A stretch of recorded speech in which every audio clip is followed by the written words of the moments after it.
Hello again, guys. Day 12 of the 49ers training camp.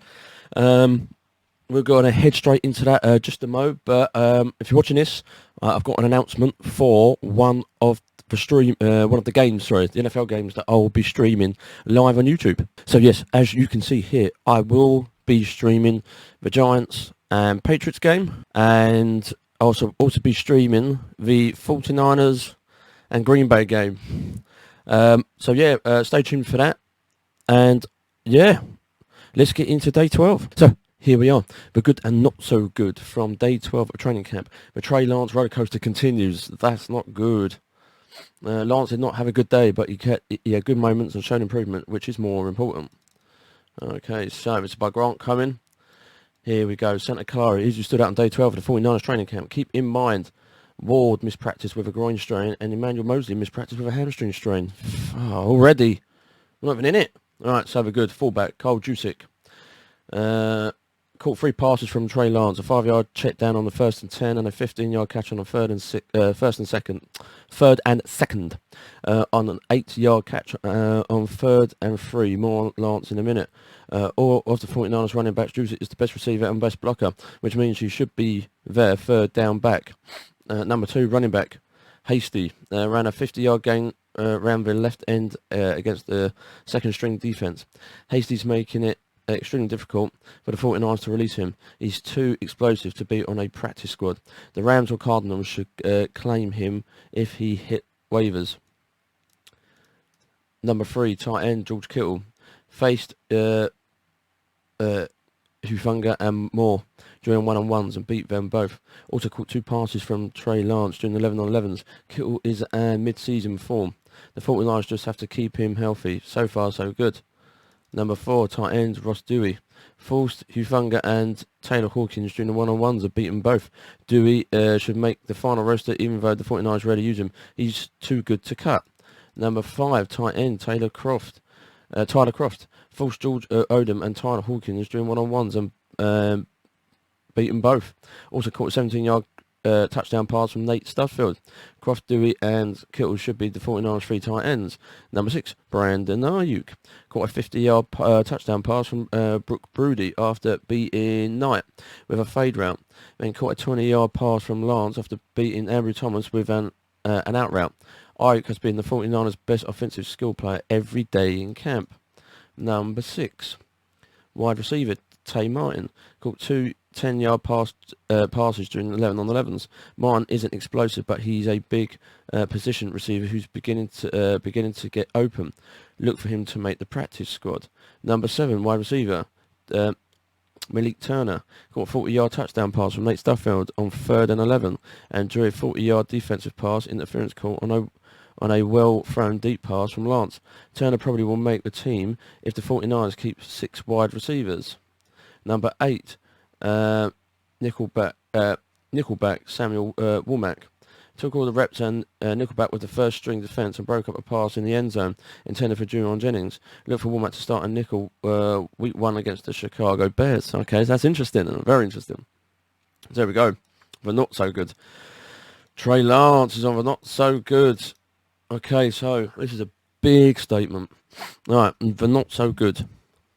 Quarterback Trey Lance completed just 10 of 20 passes against a defense that was missing 2 starting cornerbacks. He also threw a pass that was close to being picked off by Hufanga. So Lance did not have a good day, but he had good moments and showed improvement, which is more important. Here were the good moments. A perfect 40-yard deep pass, which Deebo Samuel dropped. Another perfect 40-yard deep pass withdrew a defensive pass interference penalty. A 20-yard completion to Ayuk near the left side, an 8-yard completion to Jennings on 3rd and 6, and 8-yard completion to Jusic on 3rd and 3, and a 15-yard completion to Jusic on 3rd and 2nd, and a 20-yard completion to Trey Sermon on 4th and 4 against all-out blitz. This was when Lance showed growth.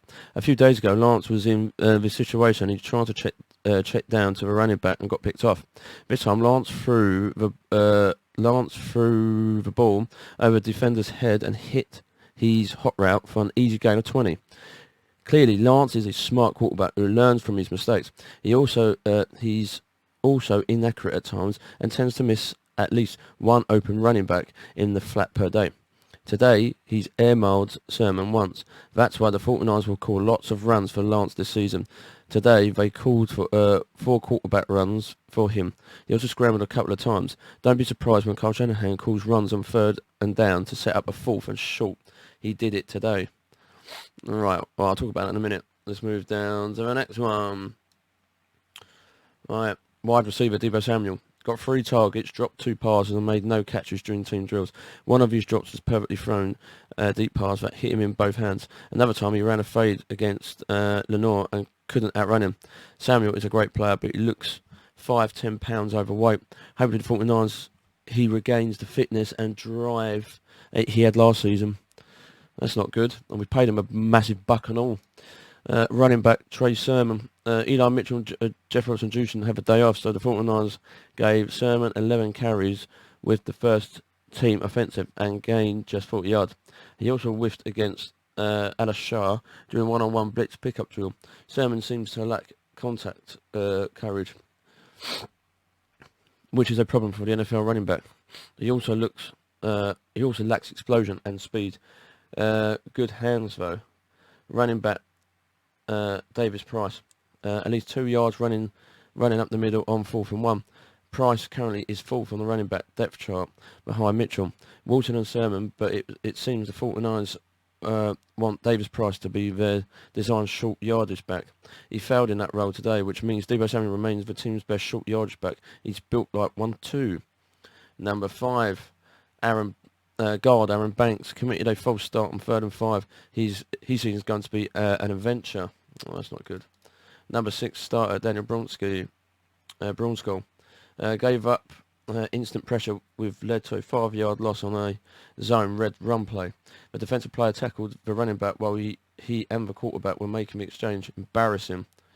7 nickelback Denard gave up a touchdown catch in the end zone to Marcus Johnson, who probably won't make the team. Denard has been the starting nickelback all this season, mostly because he's a veteran, but Walmart, the rookie, is better than him. Number 8, safety Hufunga broke up a pass during 11-on-11s while playing zone coverage, which was impressive, but lost all 3 of his reps in one-on-ones. He lost to Kittle, Dewey, and Troy Mafungal, who probably won't make the team. Hufungal caught a 20-yard pass against Hufunga, made it look easy. Hufunga is a smart player who does a lot of things well, but covering man-to-man is not one of them. He is a liability in man-to-man coverage, and every opponent will look for ways to isolate him in the pass game this season. It'll be DeMarco Ryan's job to perfect Hufunga as much as possible. And the last one, safety Travis Moore gave up a long catch to Kittle during the one-on-ones. Moore hasn't regained the 4.3 speed yet before with his Achilles heel. He might never regain it. So, okay, bit by bit, Trey Lance. A lot of people, including Grant Cohen himself, and a lot of presenters saw Trey Lance, and his accuracy is 50-50. It's not the greatest, but it's good. But it's still lacking great accuracy. So their running game is going to be it, which I think that's going to be a little bit of a problem, because our running game isn't too bad, but it's not the greatest. This is why his throws has got to be on point, and that's the problem. Because every 1st and down, I don't know what Kyle Shanahan does, but he gives them wherever behind the ball, and they run in the middle, and do you know what? 3 out of 10 it works, and the rest it don't. Because the opposition defense gets better than ours from the offense. But when we throw the ball, short, medium, long distance, we do all right. We actually do better than we think. But other than that, Trey Lance on the not so good list. So if I look at my phone, the not so good. So he's done good. He's had 7 good days and 5 bad days. He's been on the not so good. So it yet again is catching up. Not good. But other than that, We'll find out. Leave a comment, guys. Tell me what you think. Thank you very much for, as well for 471 subscribers. Really fortunate. I appreciate you guys subscribing. If you're new, subscribe. I've got what my reaction is going to be for the game, win or lose against the Packers. I've got more NFL news and other bits and bobs coming your way as well. So, guys, thank you very much for watching. And I'll see you guys on the next video.